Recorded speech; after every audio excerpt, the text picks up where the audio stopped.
Jump scare. Hi. Ooh, my head bounced around. So, welcome back to, honestly, not my fault, but it probably feels like it is. So I'm just going to take credit. Now, you already blame me for the Sonic bathroom. One of them is my fault. You know which one. The one with the neon bee. And now I'm just going to set up shop in the FNAF bathroom because I'm going to talk about, of course, Willy's Wonderland. No, I'm talking about Five Nights at Freddy's movie. So it's been copyright strike. It's been 8, 10, 50, 100 years since Five Nights at Freddy's became a thing. And people realized that the Showbiz Pizza animatronics and Chuck E. Cheese and the Country Bear Jamboree still good. All look a wee bit creepy sometimes, and a guy who tried to make cute things that just looked creepy was a game developer. He apparently was a very Christian man in the middle of Texas. Oh, big shocker. He votes conservatively. Oh no, I'm so shocked. I'm not going to talk about that anymore. So that man went on to decide, if I make things look creepy by accident, I'll make it look creepy on purpose and make a video game out of that. And there's a friend. And now here we are, a decade later, watching the movie version after like 8 games, a billion jillion pairs of kids' toys and pajamas and underoos and bedding and lunch boxes and the flamethrowers, and you get the joke. It's everywhere. It's been everywhere for a while. And now we've reached the movie, which is usually either the big push that makes this thing continue forever or kills the franchise dead. As of this video, the thing is made it's had like a $20 million budget. It's made several $100 million already. We're going to get sequels. We're going to have more of this shit for a long-ass time. And I will do my part to produce gay porn of it. And fetish porn. Just wait till you see the Freddy toilet I've installed. Let me do that voice. Anyways, enough teasing. So, and by the way, to make those people who are clutching their pearls, my pearls are down here. I didn't pay for this thing. I watched it on Peacock. Probably of streaming services. It's not as bad as this one or that one, or as pointless as the S one. It's there, and weirdly has had two horror movies in a row that I did not feel the urge to go to the theater for, and instead watch in the comfort of my own couch, or person I turn into a couch. You can decide which one later. So, what did I, a connoisseur of animatronic robots that I wish to fondle the crotches and ass cavities of my face and other parts of me? What did I think of this thing? Honestly, mid. Not bad, not great. It's an even keel pretty much the whole movie. Is that a damnation of it? Not completely. It meets the bare requirements that you would want a Five Nights at Freddy's movie to hit. There's a haunted pizza restaurant. There are animatronics full of the ghosts of dead children. There's a security guard man who values his paycheck more than his job, than his life for some reason, who decides to become employed, and stuff happens. I am simplifying this as much as hell because the movie decided to beef up all this. Our lead character, Mike the security guard, has a bad dad plot, number 6214, to where he has to be the single parent for his sister. Parents are gone. One dead, one gone. And he has survivor's guilt because of a thing that occurred to him when he was a child. And you can guess where this is going. Being able to guess where this is going that is probably this movie's biggest problem, is that there is no surprises at all. The only way you are not going to see every single plot contrivance and event and twist coming is if that you have come into a Five Nights at Freddy's film with zero exposure to the franchise at all. So, grandmas and parents who don't pay attention, and teenagers who know their little brother played this game when they were like when they were younger and loved it, and they're like, oh, it's Halloween, this is a scary movie, it's PG-13, I'm gonna go to see this, and maybe I'll go, eee, and my boyfriend put their hand down my pants, and then I'll get arrested for public exposure in a movie theater. I miss Paul Reubens. Rest in peace, Pee-wee. Angel. Anywho, so the beefiness of this, to give this plot, has a problem in that, well, now it's not badly acted. Like, everyone is doing their job. The acting is competent, sufficient. There's a kid actor. The kid actor's fine. Our lead guy, he's acting fine. There's a lady. She's acting sus as fuck, but she's fine, I suppose. It's all very middle of the road, and while I appreciate going to the trouble of trying to beef up your main character for your movie, it's a problem here. We're not here to see the tribulations in life and, I'm sorry, bud, your life kind of sucks, of Mike the security guard. We're here to see this and that, dancing around and ripping people apart and eating them, which we do get. We don't get enough of it. And everything else in here that is to fill in the parts that aren't just dude in a haunted pizzeria trying not to be killed by the robots is filler. Not terrible filler, but it is filler. It is the cardboard. It is the stuffing you've shoved into the turkey to make the thing look fluffed up. It's not that interesting. It's not badly done, it's just not that interesting. So, combined with the fact that if you have even a cursory knowledge of this franchise or any of these game plots, you know exactly what's happening, when it's going to happen, why it's going to happen, and you're stuck waiting for the movie to catch up and the characters to catch up to what you already knew immediately when the movie started. So that's kind of a problem.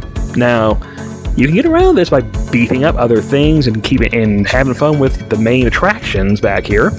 And the main attractions are actually great. They look spectacular. This movie hired Jim Henson Company to make their animatronic robots. And hey, what do you know? They look incredible. They're great. They're cute. They're kind of freaky. The only real change they made is they establish how damn big they are. These things are like 7 feet tall. They're huge and heavy, and someone gets fucking belted in the face with an animatronic boot and gets sent across the floor. I'm like, oh, yeah, man's neck is broken, or should have been. That makes them intimidating by making them so freaking big. Whew, I'm tittering. Ooh. Oh, step on me, Daddy. Step on me, Freddy. Oh, yes, big shocker. I'm horny. No, it's fine. Don't worry about it. Don't worry, I'm horny on main. I have no ability to come off of horny on main. If I had a penis, I'd be the most boring motherfucker ever. Probably. Or I would, explode. Probably that one. I know some friends of mine would enjoy watching me just whoop and pop. I'm getting off topic because there's not that much to the movie. The robots look great, they move fun. They are kind of intimidating when the plot tells them to, and then weirdly, they do some, cutesy stuff that, while I would say is crowd-pleasing for the fans of the robots, it does cause some tonal issues the movie has to immediately backtrack upon to make the finale have any stakes or menace. It's hard to be scared when of your robots after you just saw them building a fort out of tables and chairs and being cute as hell. I liked that part, but it was also I can't take them seriously now as a threat for the rest of your movie. Good news is the actual threat does show up at that point. So I guess this is going to be minor spoilers for a movie that if you watched it and you somehow don't know what this thing is, you're gonna figure it out in 5 minutes anyways. So, like, we have Matthew Lillard, Shaggy, the true successor of Shaggy, the heir to the king. They're the original Casey Kasem? Yeah, Shaggy. Shaggy is here as character X, that's actually character Y, and Z is involved and stuff. For his very limited screen time of, like, I think he's in here 10 minutes max. He's great. Like, he does creepy and intimidating and unhinged effortlessly. He's good. Like, the man has done this before. He clearly knows he's done it before, and he's doing a circle around everyone else in the show. He's great for his 10 minutes. That's the other big problem with this movie, is that when you know there's no way to hold any kind of surprise of twists and stuff, when you do that, you need to beef up your antagonist and to keep him in the movie more, so there's more to go on. Like, I'm fine knowing that, like, Hannibal Lecter's going to eat people. That means I want to see more of Hannibal Lecter getting ready to eat people, so I anticipate the eating people more. If Hannibal Lecter only turns up in the first 5 minutes of the movie, and then not at all until the last 5 minutes later, the last 5 minutes, causes a problem. You get my idea? So, it's an issue. It's a good payoff, but I could have used him way earlier. In general, this movie is too long. This is a 2-hour plus movie. I'm like, why is this movie about the killer robots in a pizzeria 2 hours plus? No. If you take this is a movie to where an editor go to town on this thing, hack, get it down to a nice tight 90 minutes, that would have gone up a whole star, because there would have been no padding, pace would have been faster. I think we would have a better product in general, and usually for horror movies, you want them to be pretty kind of breezy. When they're hanging around too long, you get kind of tired and worn out and bored. I hate to say it. I wasn't bored, but I was very much tapping my watch, invisible watch, tap, and waiting for the stuff to happen. So, as is, it's mid. Are you a fan of this franchise? You've already seen it. Are you curious? Give it a watch on the streaming thing. You don't need to bother with the theater for it unless you have nothing else to see on Halloween, which, considering there's not anything else out now except for a bad Exorcist sequel and The Nun 2, you might as well. So, as is, it's fine. We're going to get more of these. I think there will be improvement upon them. We're seeing what worked here and what doesn't. It is actually weirdly restrained in terms of what you would expect it to be, which is the jump scares. There are jump scares, but there's not that many, and they're shockingly just gentle restraint. This movie could have literally been a jump scare every 15 minutes, and I expected that. No, there's only like a handful, and they've worked fine, and actually they're kind of funny, which I like. I appreciate this. Also, there is a cameo in here of a interesting, conceptual, perhaps contemplative, where you take a bunch of possible things and put them in a series, and you think about it and you think, I wonder what this could mean. Perhaps a scientific method is applied to something. I'm trying to dance around it so I don't spoil it. It's a cameo. It's a YouTuber. And after the cameo, myself and people I was watching this with, we all booed at them, and I wanted to slap this person. I never watched their show. After seeing this cameo, I'm like, oh, bad joke, bad. I laughed, but bad. Slap.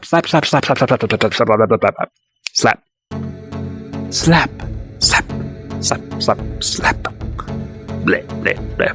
Anyway. It's fine. Not that exciting. You'll get your animatronic money worth, but that's it. There's no other meat on the bone past here. This is very much a piece of quick candy. Like, nom, that's good. And it's gone. And you move on. I'll see you next. And I assume we're going to see this again. We'll be back next Halloween. Maybe the Halloween after. We'll see how long it takes them to cook another one of these up. It only took them a decade to get one of these off the ground. It hopefully won't be as long for the second one.